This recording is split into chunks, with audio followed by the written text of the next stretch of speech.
Good afternoon. 10th physics class number 6 है। यहाँ पर हम लोग को देखना है दर्पण सूत्र, है ना, क्योंकि दर्पण सूत्र से डायरेक्ट एग्जाम में क्वेश्चन आता है। अब कैसे आता है ध्यान दीजिएगा। जैसे दर्पण की बात किया जाए तो गोलीय दर्पण में एक दर्पण आपका होता है ये, जिसका या जिस दर्पण का जो परावर्तक तल होता है दबा होता है उसे कहते हैं अवतल दर्पण। ठीक है, ये M1 और ये M2 ये क्या है, दर्पण का द्वारक है। ठीक है, ये जो मध्य बिंदु होता है परावर्तक तल का इसे कहते हैं ध्रुव, और ये जिस गोले का केंद्र होता है इसे कहते हैं वक्रता केंद्र।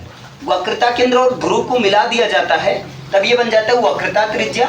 क्लियर है। और वक्रता त्रिज्या के बिल्कुल सेंटर में होता है मुख्य फोकस, और फोकस तक की दूरी होती है फोकस दूरी, और जो वक्रता केंद्र तक की दूरी होती है वो क्या होती है, वक्रता त्रिज्या होती है। क्लियर है ना। अब क्या होता है, वक्रता इधर मुख्य फोकस और वक्रता केंद्र से होकर जाने वाली रेखा को क्या कहते हैं, मुख्य अक्ष कहते हैं। क्लियर है ना। अब क्या होता है, मान लीजिए कोई प्रकाश यहाँ पर वस्तु है आपका AB है। वस्तु क्या है, AB है। अगर समांतर जाने वाली जो प्रकाश की किरणें होती हैं, अच्छा ये से एक चीज और याद रखो, जो वस्तु तक की दूरी होती है ना वो U होती है। वस्तु तक की दूरी जो होती है U होती है। तो ये समांतर जाने वाली प्रकाश की किरणें ये कहाँ से होकर जाती हैं, मुख्य फोकस से होकर जाती हैं। क्लियर है ना। समांतर जाने वाली प्रकाश की किरणें मुख्य फोकस से होकर जाती हैं। दूसरा क्या है, वक्रता केंद्र से होकर जाने वाली प्रकाश की किरणें पुनः उसी रास्ते से वापस आ जाती हैं। तो वस्तु का प्रतिबिंब कहाँ पर बन रहा है, तो आप कहोगे वस्तु का प्रतिबिंब यहाँ पर। अब यहाँ पर देखिए, ये जो वस्तु तक की दूरी होती U होती है, लेकिन जो फोकस तक की दूरी होती है वो फोकस दूरी होती है, और आपका जो प्रतिबिंब तक की दूरी होती है वो क्या होती है, V होती है। प्रतिबिंब तक की दूरी क्या होती है, V होती है। अब ये जो वस्तु की लंबाई होती है ना, वस्तु की लंबाई को O से दिखाते हैं, और जो प्रतिबिंब की लंबाई है तो प्रतिबिंब की लंबाई को I से प्रदर्शित करते हैं। क्लियर है। अब यहाँ पर क्या होता है, ऐसे समझो, सारी की सारी दूरियां, जितनी भी दूरी होती हैं, सारी दूरियां कहाँ से मापी जाती हैं, P से, यानी कि मुख्य फोकस से मापी जाती हैं। सारी दूरियां कहाँ से मापी जाती हैं, हाँ ध्रुव से, यानी कि फोकस ध्रुव से मापी जाती, मुख्य फोकस नहीं, मुख्य फोकस पर स्थित ध्रुव से मापी जाती है। ये पहला है। अच्छा दूसरा क्या होता है, प्रकाश हमेशा बाईं ओर से आपतित होती है। दूसरे क्या है, जो प्रकाश की किरणें हमेशा किसकी तरफ से गिरती हैं, बाईं तरफ से। तो प्रकाश हमेशा बाईं ओर से आपतित होती हैं, यानी कि प्रकाश हमेशा बाईं ओर से गिरती हैं। अब आप बताओ, जब प्रकाश हमेशा बाईं ओर से गिरती हैं तो वस्तु हमेशा कहाँ रखी जाएंगी, बाईं ओर रखी जाएंगी। तो इसका मतलब क्या है, वस्तु। अब एक चीज और देखो, ध्यान से समझो। जैसे सारी की सारी दूरियां कहाँ से मापी जा रही हैं, ध्रुव से। तो ध्रुव सेंटर हुआ कि नहीं, तो मानते ये ध्रुव है। अगर ये ध्रुव है तो आगे चलेंगे तो किस में चलेंगे, प्लस में। ऊपर चलेंगे तो किस में चलेंगे, प्लस में। पीछे चलेंगे तो किस में चलेंगे, माइनस में। नीचे चलेंगे तो किस में चलेंगे, माइनस में चलेंगे। इतना क्लियर है ना। अब आप बताओ, ये चीज हम लोग, तो यहाँ P हमारा सेंटर है, क्योंकि सारी दूरियां में कहाँ से मापनी है, P से मापनी है। अब आप बताओ, जब हम P से दूरी मापेंगे तो वस्तु की दूरी हमेशा किसकी तरफ होगी, बाईं तरफ होगी। तो वस्तु तक की जो दूरी होती है, जो वस्तु की दूरी होती है, यानी कि वस्तु तक की दूरी U होती है, U हमेशा किस में होगी, आप कहोगे U माइनस में होगी। वो भी हमेशा, चाहे कोई भी दर्पण हो, चाहे वो उत्तल दर्पण हो चाहे वो अवतल दर्पण हो। जैसे बात करें उत्तल दर्पण की, तो ये कौन सा दर्पण है, उत्तल दर्पण है। ये क्या है, आप कहोगे ये ध्रुव है। ये क्या है, वक्रता केंद्र है। ये मुख्य फोकस है, ये मुख्य अक्ष है। क्लियर है। वस्तु तो हमेशा बाईं तरफ रखी जाएगी। चलो बाईं तरफ मैंने रख दिया। समांतर जाने वाली प्रकाश की किरण कहाँ से आते हुए प्रतीत होती हैं, तो आप कहोगे मुख्य फोकस से आते हुए प्रतीत होती हैं। समझ पा रहे हैं ना, इतना क्लियर हो पा रहा है। अच्छा दूसरा नियम क्या था, तो आप कहोगे दूसरा नियम ये था कि इधर कहां पर, वक्रता केंद्र की ओर जाती हुई प्रतीत होने वाली प्रकाश की किरणें। देखो वक्रता केंद्र की और यहां तक तो जाएंगी, लेकिन इसके बाद क्या होंगी, वक्रता केंद्र की ओर जाते हुए प्रतीत होगी। जाने वाली प्रकाश की किरणें ये इस तरह से, है ना, पुनः उसी रास्ते क्या होती हैं, पुनः उसी रास्ते वापस आ जाती हैं। तो दोनों का कटान बिंदु कहाँ है, आप कहोगे यहाँ पर। दोनों का प्रतिच्छेद बिंदु कहाँ है, यहाँ पर। अगर ये वस्तु की लंबाई है, वस्तु की लंबाई O है, तो प्रतिबिंब की लंबाई क्या होगी, आपको I होगी। वस्तु की लंबाई O है तो प्रतिबिंब की लंबाई क्या होगी, I होगी। क्लियर है ना। अब आप बताओ, वस्तु की दूरी हमेशा वस्तु को बाईं तरफ ही रखा जाएगा ना, तो वस्तु की दूरी माइनस यू होगा। माइनस यू मैंने क्यों बताया, क्योंकि यू हमेशा, वस्तु हमेशा किसकी तरफ रखा जाएगा, बाईं। और जब बाईं तरफ रखा जाएगा तो जब हम पी से चलेंगे तो उल्टा चलेंगे, पीछे को चलेंगे तो माइनस में चलेंगे। समझ पाए ना। लेकिन अब आता है जो हमारा प्रतिबिंब बनता है, जो हमारा प्रतिबिंब बनता है। अब आप बताओ प्रतिबिंब की दूरी क्या होगी, तो आप कहोगे प्रतिबिंब की दूरी, यहां पर क्या है, प्रतिबिंब उल्टी चली है ना, प्रतिबिंब की दूरी भी होती है ना। बोलो यहां पर तो भी है, यहां पर क्या है, भी है। अच्छा भी कब हुआ, जब प्रतिबिंब कैसा बना है, वास्तविक और जो है उल्टा बना है। तो भी माइनस में तब होगा जब प्रतिबिंब कैसा होगा, जब प्रतिबिंब वास्तविक होगा और प्रतिबिंब कैसा होगा, उल्टा होगा, तब भी किस में होगा, माइनस में। लेकिन अगर मैं यहाँ पर पूछूं, यहाँ पर मतलब प्रतिबिंब की दूरी क्या होगी, भी यही तो होगी ना, यहाँ पर भी किस में होगी, तो आप कहोगे आगे चलेंगे प्लस में होगे। तो प्रतिबिंब का मान प्लस भी कब होगा, बताओ कब होगा, जब प्रतिबिंब सीधा बनेगा और आभासी बनेगा। ये मैंने बताया भी था, लेकिन ध्यान दीजिए, जब प्रतिबिंब सीधा बनेगा और प्रतिबिंब कैसा बनेगा, आभासी बनेगा। क्लियर है ना। अच्छा वस्तु की लंबाई O है, वस्तु की लंबाई क्या है, O है। अगर हम आपसे पूछें, ये जो वस्तु की लंबाई होती है, ये जो क्या होती है, वस्तु की लंबाई होती है, बताइए O का मान हमेशा प्लस में रहेगा कि माइनस में रहेगा, तो आप कहोगे O का मान हमेशा प्लस में रहेगा। क्यों, क्योंकि O को हमेशा हम बाईं तरफ ऊपर रखेंगे। इसमें भी O प्लस, हमेशा का मतलब दोनों दर्पण में, याद रखना हमेशा का मतलब क्या होता है, दोनों दर्पण में। अभी समझ में आया। अब इसके बाद अगर हम आपसे पूछें प्रतिबिंब की लंबाई क्या होगी, है ना, आप कहोगे प्रतिबिंब की लंबाई को हम I से दिखाते हैं।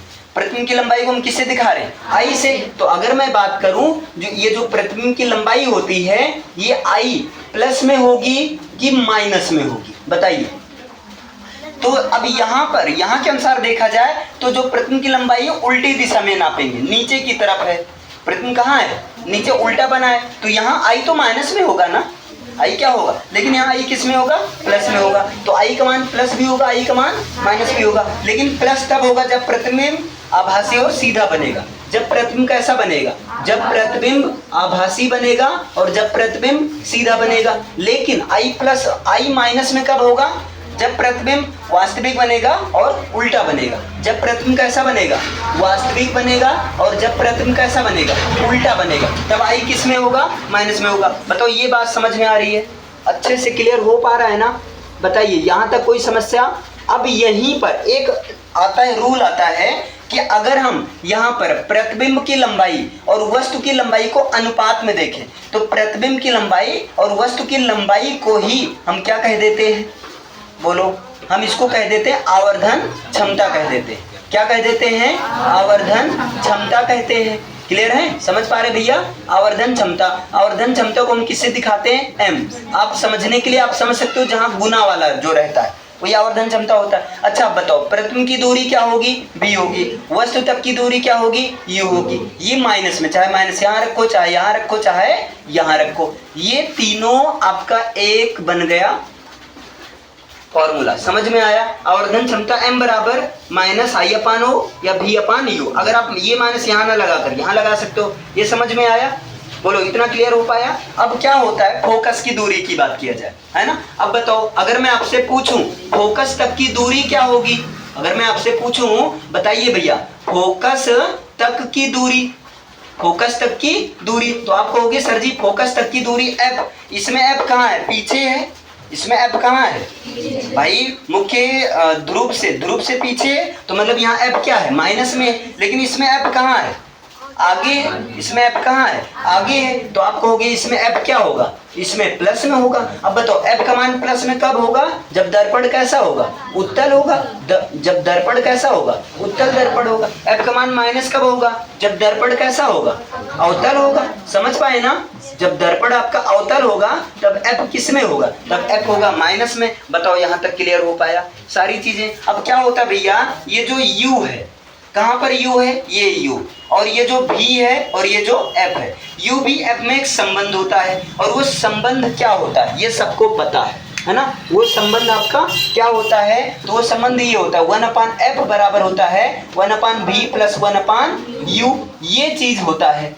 क्लियर है ना, इसी को कहते हैं, क्या कहते हैं, दर्पण सूत्र कहते हैं। अच्छा, यहाँ से घुमा फिरा कर क्वेश्चन पूछा जाता है। क्लियर है, तो क्वेश्चन से आपको घबराना नहीं, आपको ये पूरा सिंबल कहाँ प्लस लगेगा कहाँ माइनस लगेगा, आई होप अच्छे से क्लियर हो गया है ना। अब जैसे कितना भी वो कठिन क्वेश्चन करे, जैसे मैं एक क्वेश्चन करके मैं यहाँ डेमो बता रहा हूँ आपको, एक कठिन से कठिन क्वेश्चन, जैसे यह आसान 2022 का क्वेश्चन है। 2022 में पूछा गया था 20 सेंटीमीटर। क्वेश्चन सुनो आप ध्यान से, है ना, अभी देखो मत, सुनो ध्यान से। ये कह रहे हैं 20 सेंटीमीटर फोकस दूरी वाला, 20 सेंटीमीटर फोकस दूरी वाला। आप कुछ सोचो मत, आप सीधा लिखो f बराबर 20 सेंटीमीटर। अभी मैंने इतना पढ़ा, क्या पढ़ा, 20 सेंटीमीटर फोकस दूरी वाला उत्तल दर्पण। अच्छा, फोकस दूरी वाला उत्तल दर्पण है, तो आप सीधा ऊपर क्या लिख दो, उत्तल दर्पण। अब बताओ उत्तल दर्पण में क्या होता है, उत्तल दर्पण में f का मान किस में होगा, आप कहोगे प्लस में होगा, तो f के पहले माइनस नहीं लगाएंगे। आगे कह रहे हैं उत्तल दर्पण के मुख्य अक्ष के लंबवत दर्पण से मतलब यहाँ ध्रुव से, है ना, दर्पण से 40 सेंटीमीटर की दूरी पर स्थित बिंब, बिंब का मतलब वस्तु, 40 सेंटीमीटर की दूरी पर, तो वस्तु तक की दूरी क्या होगी, 40 होगी। अब बताओ यू का मान हमेशा प्लस में कि माइनस में, आप कहोगे हमेशा माइनस में, तो माइनस 40 सेंटीमीटर। अब कह रहे हैं प्रतिबिंब की स्थिति बताइए, प्रतिबिंब की स्थिति आकार बताइए, यानी कि प्रतिबिंब की दूरी बताओ, प्लस में आएगा माइनस में, जैसा भी होगा पता चल जाएगा सारी चीजें, है ना। तो आप कहोगे अब यहाँ पर हम इस फॉर्मूले पर रख सकते हैं कि नहीं, आप सीधा यहाँ पर रखो 1/f बराबर 1/v प्लस 1/u होता है ना, ये इसको बॉक्स में बंद कर दो, इसी पर रखो। f का मान क्या है, 20 है, तो आप क्या करोगे 1/20 बराबर 1/-40 और प्लस 1/u। इतना क्लियर है ना। अब 1/-40 इधर माइनस में,